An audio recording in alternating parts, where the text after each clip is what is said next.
Good morning students. Today our topic is path of water absorption in plants roots. बच्चों, plant के अंदर जो जल का अवशोषण मार्ग है उसको अपने आज स्टडी करेंगे। जैसा कि आपको मालूम है कि जो प्लांट बॉडी है उसकी जो रूट्स हैं सॉइल के अंदर गड़ी रहती हैं। बच्चों, कोई भी प्लांट बॉडी वाटर को एब्जॉर्ब करने के लिए रूट्स की हेल्प लेती हैं या रूट्स की सहायता ही जल अवशोषित होता है। ठीक है, रूट्स के अंदर रूट्स हेयर पाए जाते हैं, छोटे छोटे hair like structure root hairs पाए जाते हैं और रूट हेयर्स क्या करते हैं, वाटर को एब्जॉर्ब करके tip part of the plant, पादपों के शीर्ष भागों तक जल पहुंच जाता है। बच्चों, सोइल से वाटर का पादपों के शीर्ष भाग तक पहुंचना ये क्या है, एक रास्ता है और उसी रास्ते को आज अपने स्टडी या उसको डिस्कस करेंगे। ठीक है, तो बच्चों इसके लिए सबसे पहले अगर रूट का सेक्शन देखें, ट्रांसवर्स सेक्शन देखें, टीएस देखें, अनुप्रस्थ काट देखें तो इसकी जो स्ट्रक्चर है वो समझनी आवश्यक है। चलो अपने बात करते हैं। आपके सामने ये क्या है, एक रूट का अनुप्रस्थ काट है। जब रूट की स्ट्रक्चर समझ में आ जाएगी, रूट के अंदर अलग अलग प्रकार के जो टिश्यू का अरेंजमेंट समझ में आ जाएगा तो जल का जो रास्ता है, पथ ऑफ वाटर एब्जॉर्प्शन आपको इजीली समझ में आ जाएगा। तो सबसे पहले बच्चों जो रूट की जो बनावट है, उसकी जो स्ट्रक्चर है, संरचना है, उसकी बात करते हैं। आपको मालूम है कि outermost layer of root की सबसे बाहरी जो परत है वो क्या कहलाती है, एपिब्लेमा।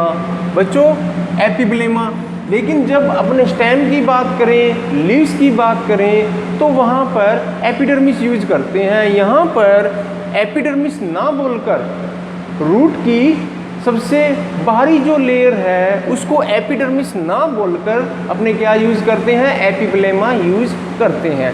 तो बच्चों यहाँ पर एपिब्लेमा को देखो तो इसकी प्रत्येक सेल आपस में सटी हुई होती हैं। ठीक है, इन सेल्स के बीच में किसी भी प्रकार का स्पेस नहीं मिलता।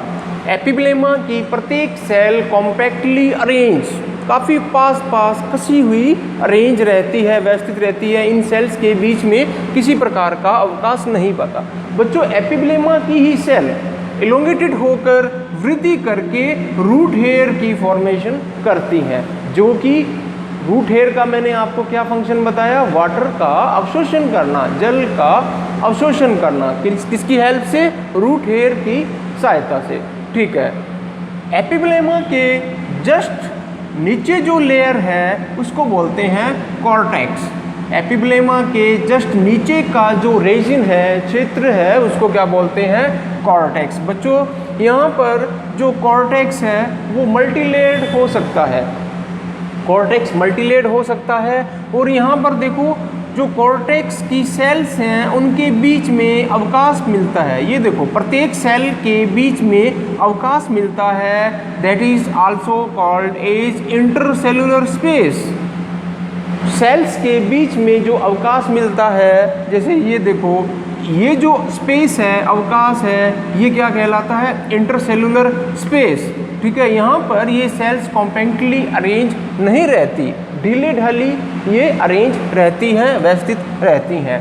कॉर्टेक्स क्षेत्र के बाद जो स्तर है, जो लेयर है, वो क्या कहलाती है, एंडोडर्मिस। यानी कॉर्टेक्स की आखिरी लेयर, कॉर्टेक्स की आखिरी लेयर क्या कहलाती है, एंडोडर्मिस। एंडोडर्मिस की एक कंटिन्यूस लेयर्स मिलती हैं, ये देखो। और इसकी जो सेल्स हैं वो एपिब्लेमा की भांति कॉम्पैक्टली अरेंज रहती है, बिल्कुल पास स्थित रहती है। और बच्चों यहाँ पर ध्यान दीजिए कि जो एंडोडर्मिस की जो लेयर है ये वाटरप्रूफ होती है। वाटरप्रूफ का मतलब वाटर इसके अंदर से आर पार नहीं हो सकता। क्यों नहीं हो सकता, जैसे जैसे एंडोडर्मिस की सेल्स मैच्योर होती हैं, इनकी सेल्स की भित्तियों के ऊपर सुबेरिन का जमाव हो जाता है। बच्चों जब सुबेरिन का जमाव हो जाएगा तो वाटर इनके आर पार नहीं जा सकता। तो बच्चों लेकिन सुबेरिन का जमाव कंटिन्यूसली नहीं होता, लगातार नहीं होता। कुछ सेल्स ऐसी होती हैं जिनकी भित्तियों पर सुबेरिन का जमाव नहीं होता। बच्चों, एंडोडर्मिस की कुछ कोशिकाएं ऐसी होती हैं जिनमें सुबेरिन का जमाव नहीं होता, वो पतली भित्ति वाली होती हैं, थिन लेड होती हैं, और वो ऐसी सेल्स क्या कहलाती हैं? Passage cell. पैसेज सेल क्यों बोलते हैं बच्चों? ये जो पैसेज सेल है, पतली कोशिका भित्ति वाली जो सेल है एंडोडर्मिस की, वहाँ से वाटर एक्रोस हो सकता है, जल आर पार जा सकता है। और यही क्या मार्ग है?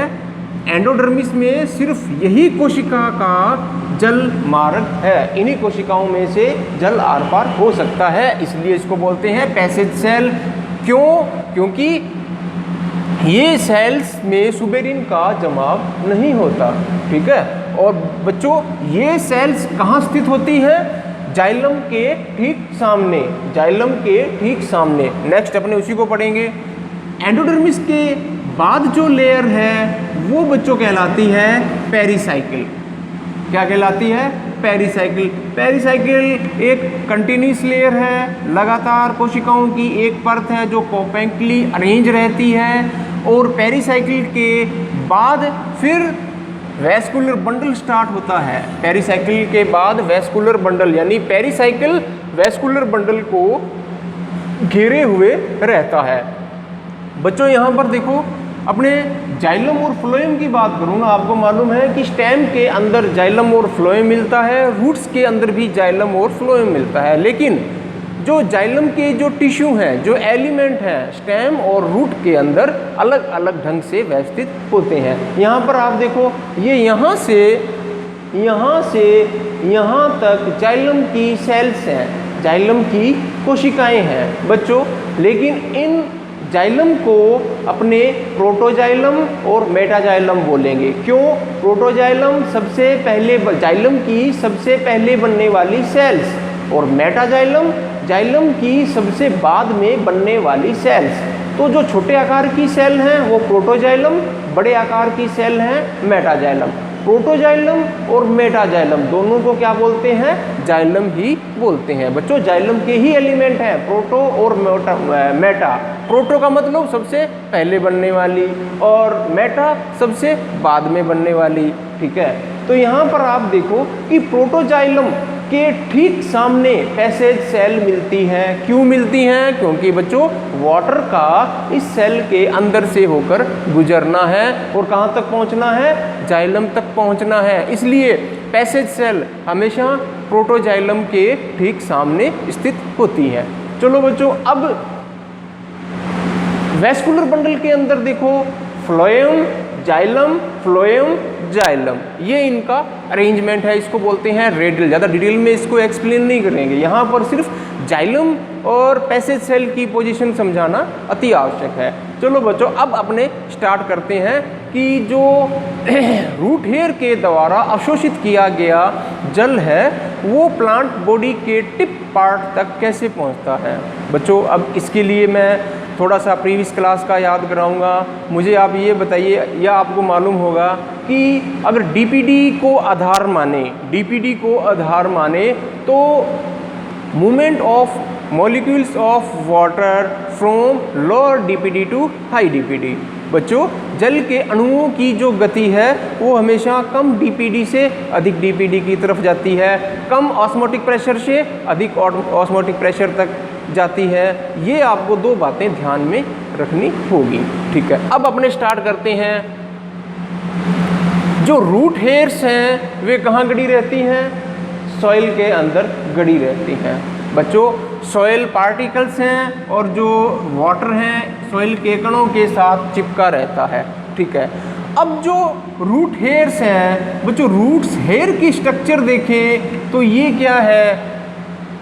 सेल, अंदर एक न्यूक्लियस और well dense cytoplasm. Root hair, अपने इसकी सेल की बात करें तो ये देखो, वेल डेवलप न्यूक्लियस और डेंस साइटोप्लाज्म, सघन साइटोप्लाज्म। ठीक है। इसके अंदर भी ये सॉल्यूशन है, एक प्रकार का सॉल्यूशन है, और बाहर भी सॉल्यूशन है। दो कशेतर हैं, दो रीजन हैं।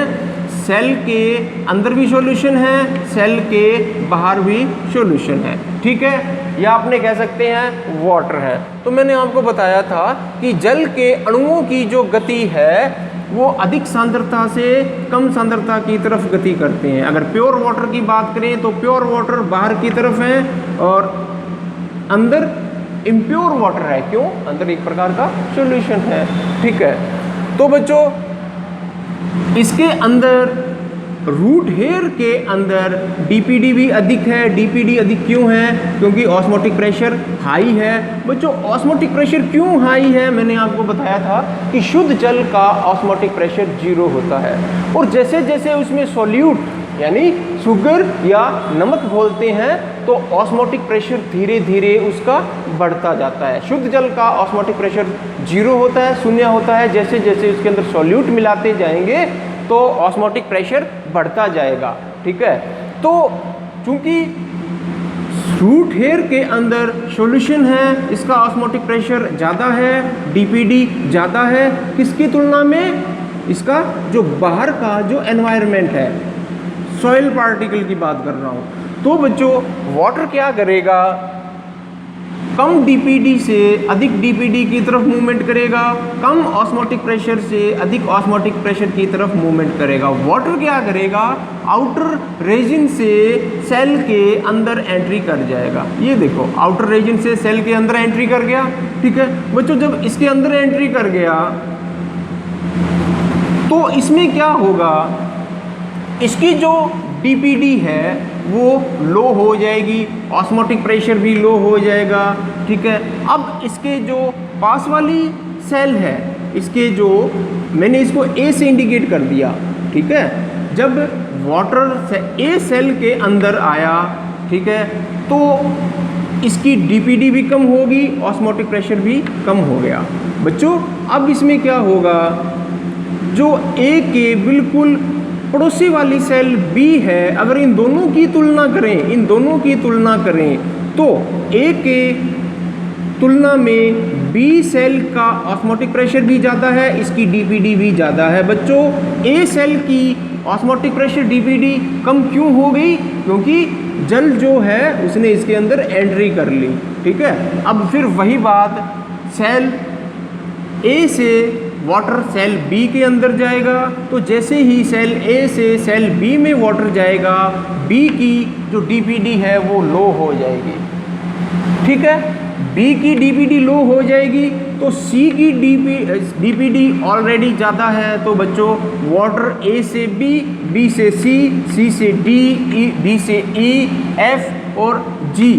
जी में आप यहाँ देखो, इसको मैंने लिखा है पैसेज सेल। एंडोडर्मिस की वे सेल्स जो पतली भित्ति वाली होती है, क्यों? क्योंकि सुबेरिन का जमाव नहीं होता, इसलिए सेल के अंदर से जो वाटर है वो आर पार जा सकता है। और ये जो पैसेज सेल हैं ठीक जाइलम के सामने स्थित होती है। बच्चों डीपीडी के अंतर के कारण ही वाटर एक सेल से दूसरी सेल के अंदर एंट्री करता है। ऑस्मोटिक प्रेशर और डीपीडी दोनों के अंतर के कारण ही जो वाटर है एक सेल से दूसरी सेल, फिर तीसरी, चौथी, पांचवी, छठी, सातवीं, ऐसे करके फिर प्रोटोजाइलम और फिर मेटाजाइलम। बच्चों मेटाजाइलम फिर जाइलम। आपको मालूम है कि जाइलम का क्या काम?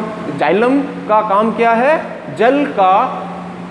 जल को एक जगह से दूसरी जगह पर पहुंचाना। और फ्लोएम का काम क्या है? जो फूड मटेरियल है, जो भोजन है, उसको पादपों के समस्त भाग तक पहुंचाना। जाइलम का काम क्या है? Transport of water. और फ्लोएम का काम क्या है? Transport of food. तो बच्चों ये जो है डायग्राम से आपको इजीली समझ में आ जाएगा कि जल का मार्ग क्या है, ठीक है। अब इसको अपने यहाँ से समझने की कोशिश करते हैं। इसको मैं एक लाइन में अरेंज करता हूँ। देखो सबसे पहले वाटर कहाँ था? Soil solution. वाटर कहाँ था? Soil solution. Soil solution, soil के अंदर जड़ें गड़ी रहती हैं, तो वाटर की जो दिशा है, डायरेक्शन है, सॉइल सॉल्यूशन से रूट हेयर के अंदर आया, रूट हेयर से फिर एपिब्लेमा,